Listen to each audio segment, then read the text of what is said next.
Bonjour à toutes et à tous et bienvenue pour ce nouvel épisode enterlotoise de la cave au Cador de Monzingue. Aujourd'hui, on va rencontrer Fabien Jouve du domaine Mas-del-Perrier. On est situé à 350 mètres au niveau du COS. Et ici, ce qui est intéressant, c'est qu'on va découvrir 25 hectares de vignes sur des terroirs extraordinaires. Et on va rencontrer un bonhomme qui a changé la vision des vins de Cahors et qui fait partie de cette nouvelle génération de vignerons qui influe et qui donne du peps. Allez, venez avec moi, je vous emmène.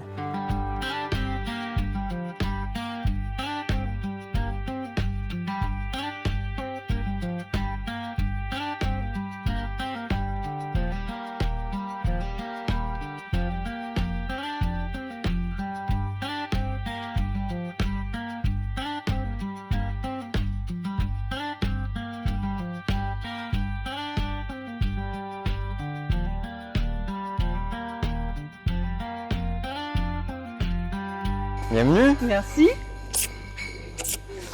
Bon, du coup, on vient t'embêter. Tiens, je te mets des cheveux. On vient t'embêter pour faire un petit tour du propriétaire. Ouais. Par quoi tu souhaites commencer? Bon, on va aller à la cave. Allez, Tranquille. vas-y, je te laisse me guider. Voilà, un chez Gravitaire que j'ai voulu depuis toujours et que j'ai pu faire en 2019. Toi, en fait, c'est une histoire familiale. On a rencontré ta maman et ton papa. En quelle année tu t'es installé? Moi, 2006. Ok. 2006, j'ai repris le domaine, là-haut, dans les bâtiments du haut, de mes parents. Et après petit à petit, je me suis développé jusqu'à maintenant. Jusqu'à maintenant? Ouais. Du coup, là, c'est une superficie de combien en tout? Là, il y a 900 mètres carrés. Ok. Là, juste sur ce chai-là. Juste ce chez-là. Il doit y avoir 2000 mètres carrés de bâtiments. Ouais. Ok. Maintenant, combien d'hectares tu as? 23. Et en biodynamie depuis 2011. 2011. Hmm. Parfait, les réponses du tac au tac, j'adore. Qu'est-ce que ça apporte pour toi? Parce que beaucoup de gens se posent des questions sur à la fois que ce soit l'inox, le bois et surtout le béton dans la partie vinification. Moi, je trouve que c'est un matériau qui respecte le Malbec, surtout parce qu'on travaille le Malbec. Mais par rapport à l'inox que je trouve un peu trop froid, qui sert le vin, au moins le béton est plus chaleureux, je trouve, et c'est minéral. Et le bois aussi est encore plus chaleureux et aide encore plus le Malbec, surtout les Malbecs avec de la matière. Je trouve que ça les affine bien. Le béton, c'est vrai que ça affine bien les Malbecs un peu plus frais et minéraux aussi, Ouais, parce qu'on ouais, on est bien quand même sûr. sur des Malbecs de calcaire. Donc je trouve que ça va bien, c'est la belle combinaison. Donc du coup là il y a un peu, j'allais dire, l'appareillage vendange. Et du coup c'est pas mal si on les voit parce qu'on Ouais. n'avait jamais vu les sauterelles et les Ouais. pressoirs. Ouais, là il y a sauterelle pour rentrer tous les raisins quand on fait des grappes entières. Et après on a des cuvons inox qu'on prend au chariot élévateur pour quand on fait de les grapper. Ok. Voilà, après un pressoir, voilà, c'est assez rudimentaire. Après dans la chambre froide il y a tout le reste du matos, quoi. Et toi tu as un nouveau chai du coup à Et côté? il y a un nouveau chai, c'est un petit chai avec des garde-vins parce que vu qu'on a ici c'est que des cuves de 70 et 80 hectos, Ouais. il me fallait toujours avoir des cuves pour faire les pleins, donc j'ai construit un tout petit chai à côté là, juste plus en garde-vin pour vraiment toujours avoir les bons volumes, voilà. Et là je vois que tu as, on a vu, je pense que de mémoire c'était chez Lolo aussi.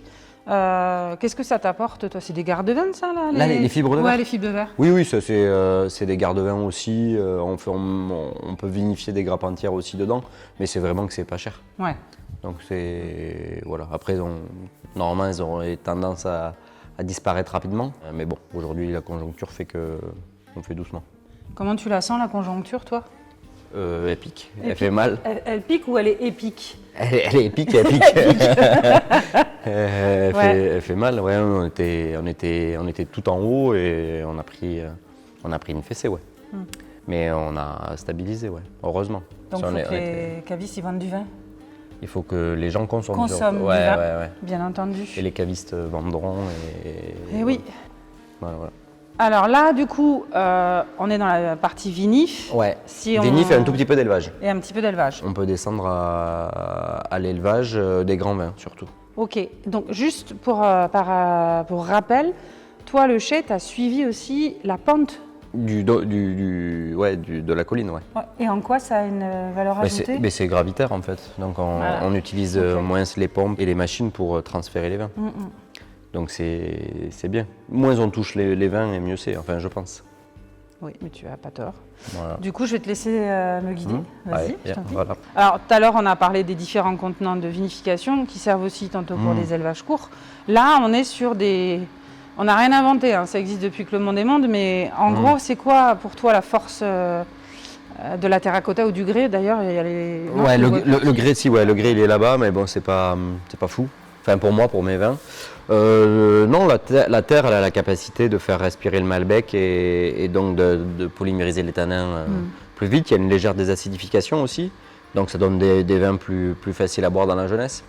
Après, c'est vrai que je me détourne un petit peu de l'amphore sur les rouges, parce que je trouve que ça enlève du terroir. Et vu que les vins du domaine, pour moi, c'est toujours pour ma part, hein, mais vu que les vins du domaine, on est en train de marquer de plus en plus la salinité et la fraîcheur, c'est vrai que l'amphore, elle a tendance à le gommer petit à le gommer, ouais.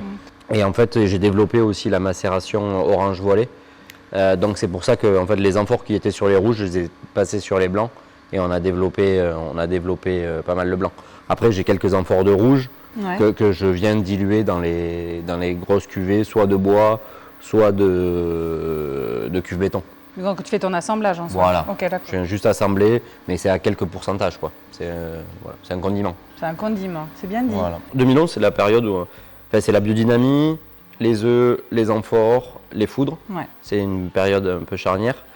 Et après, je me suis développé dans tous les espaces. J'ai acheté un peu plus d'œufs, petite millésime après millésime, des foudres, des amphores. Et après, j'ai fait l'acquisition les prototypes, les cuves rondes là-bas, qui sont sympas, mais bon, voilà, pareil, comme je disais, le côté rond, ça n'a pas forcément, en fait, je me suis rendu compte que c'est pas ce qui est le plus fou avec mes vins, mais bon, ça nous fait quand même des petites expériences, tu vois, si on a des millésimes un peu trop tendus, au contraire, ça peut...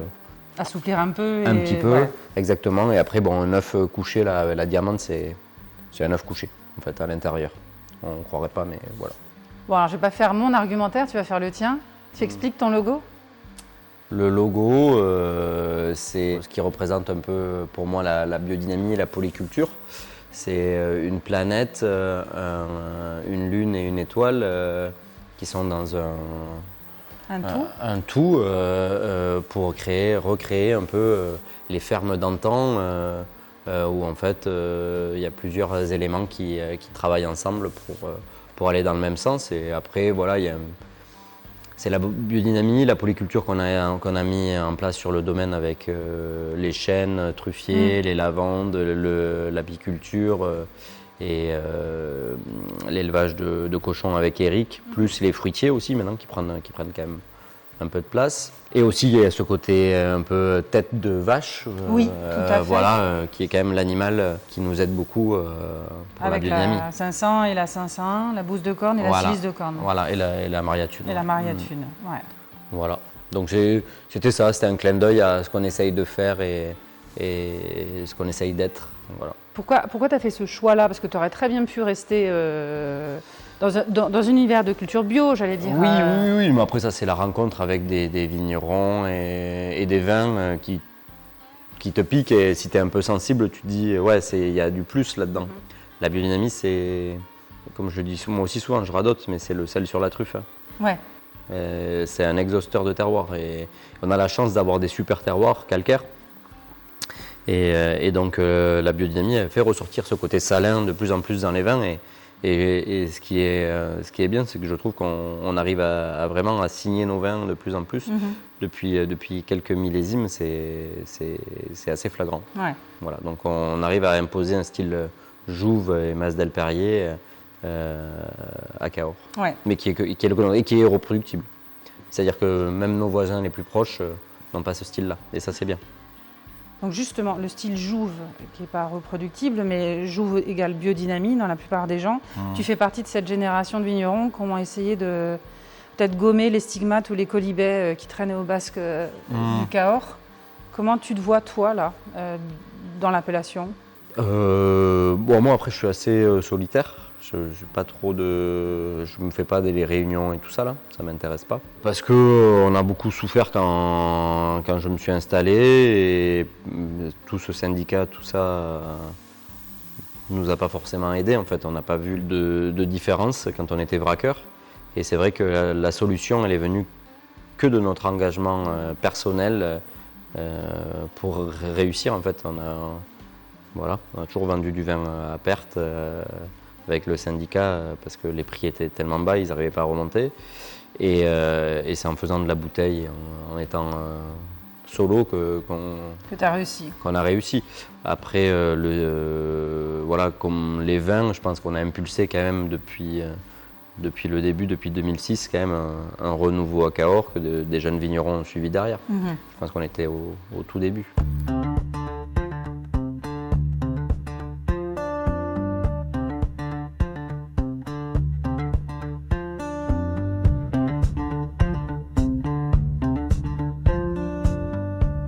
Quelle veine de terroir on est là? La Quiméridien, c'est du calcaire. Et tout le long là sur le... C'est que du Quiméridien avec un peu plus de fer sur les acacias là. Ouais. Après c'est des poches d'argile ferrugineuse, donc il y a vraiment c'est vraiment des terroirs assez rares, c'est pour ça qu'on en fait nos grands crus. C'est qu'on a la chance d'avoir ces poches d'argile ferreuse, ferrugineuse, comme l'eau. Comme l'eau, ouais. Exactement. Et ça fait vraiment les grands vins du domaine. Sinon, la base du terroir du domaine, c'est des calcaires du Jurassique. Ouais.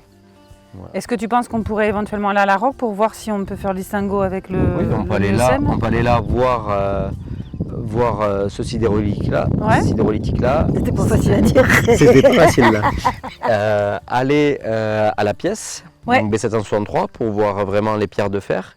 Après, on va aller à la Roque et on va vraiment voir la différence. Ouais, avec plaisir. Voilà. Cool. Bah, Allez, super. Ben voilà. Oh, elle est belle. Hein. Ouais. Et tu vois, en plus, elle est bien grumeleuse comme il faut. Donc ça, c'est des calcaires du Quiméridien. Donc Quiméridien, que j'essaye de te trouver un fossile, il y en a un là. Ah oui, la petite... Là, la petite... Exojura virgula. Exactement. Après, il faut en trouver, mais il y en a partout plus ou moins grosses, mais là, il y en a plein. Tu vois, on les voit ici, là. Des coquilles, là, il y en a plein, regarde. Donc là, on est d'accord, c'est 157 millions d'années. Ouais, 150 millions d'années, après. Regarde tout ce qu'il y a là. Et donc ça, c'est les calcaires du Jurassique. Ouais. La sédimentation microbienne. Mais tu vois, tu en as un fossile là aussi qui est pris là. Tu vois, ça, c'est un escargot en plus, il est là. Si on arrive à casser le caillou, je pense qu'on sort un escargot là. Ouais, il doit bien être cuit là depuis le temps. Donc, calcaire du Jurassique. L'eau dégrade cette roche calcaire et crée des argiles. Et il y a une création de fer dans le temps, avec la dégradation de cette roche calcaire. Il y a aussi, d'après ce que j'avais lu, un climat tropical permet la minéralisation du fer dans le sol, sans doute par les micro-organismes. Et ça fait des terres qui sont beaucoup plus rouges que plus on va gratter. En fait, là, les terres, elles sont un peu humides, mais qui sont un peu rougeâtres. Enfin, brun rougeâtre, et ça donne vraiment les Malbecs les plus sanguins et les plus puissants. Voilà. Mais ce que je voulais dire par rapport à la biodynamie, ce matin on parlait de la biodynamie. Que tu as l'expression vraiment la plus pure du terroir. Ouais, mais c'est surtout aussi le côté structurant du sol. Tu vois, c'est un sol qui peut être modelé. Donc tu vois, il y a le côté un peu comme quand on utilise la préparation 500, c'est le fait de la structuration du sol, mais aussi, tu vois, rapidement déstructurer, tu vois, et reprendre sa forme granuleuse. Ça veut dire que les argiles, elles sont quand même bien constituées et que le sol est équilibré. Tu vois, il peut être compactant et décompacté rapidement. Donc ça veut dire que même si on passe avec les tracteurs et tout ça et qu'on fait quand même de la merde, parce que on tasse les sols, et bien on arrive quand même avec la biodynamie à ce que nos sols ils soient quand même légèrement structurés pour que dès qu'on retravaille les sols, ce soit pas que non plus du béton. Ouais, c'est sûr. Voilà. Et le système racinaire, la roche mère, elle est... Elle est à 30 cm là. Ok. Surtout sur le début du plateau là, où c'est le haut du coteau, donc c'est ce qui est le plus érodé. Et donc là on est vraiment sur la roche calcaire, donc 30 cm de sol, et après c'est la roche calcaire qui est fissurée, donc les racines elles arrivent à contourner.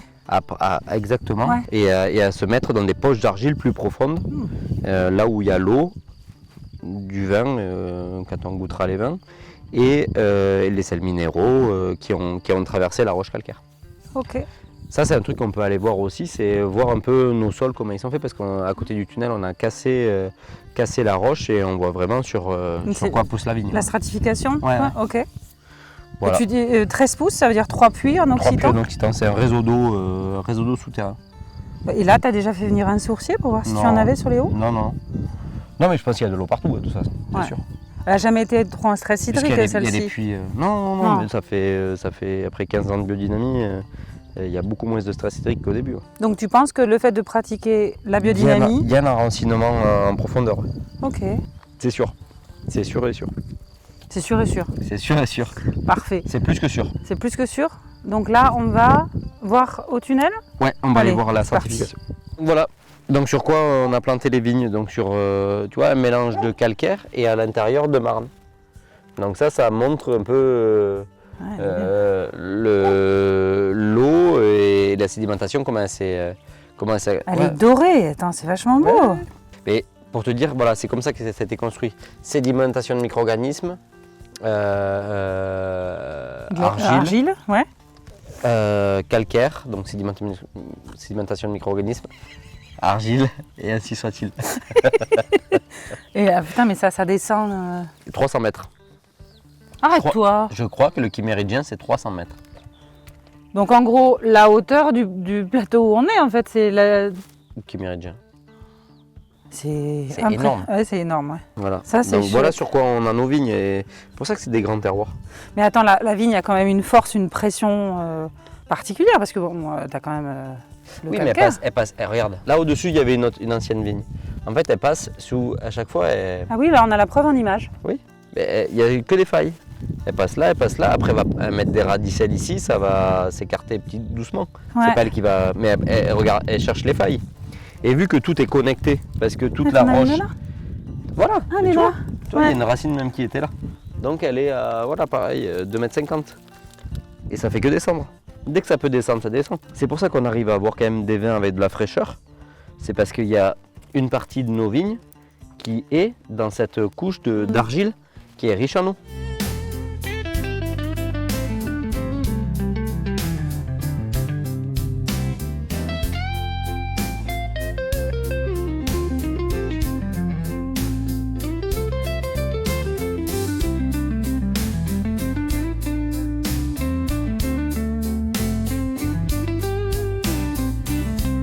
Bon, Fabien, on a passé une bonne journée. C'est une super journée. Ouais, ça fait plaisir. Vraiment plaisir de revenir. Merci beaucoup de nous avoir accueillis. Avec plaisir. Et très fier que tu fasses partie des Cadors de Manzinc. Voilà. Merci.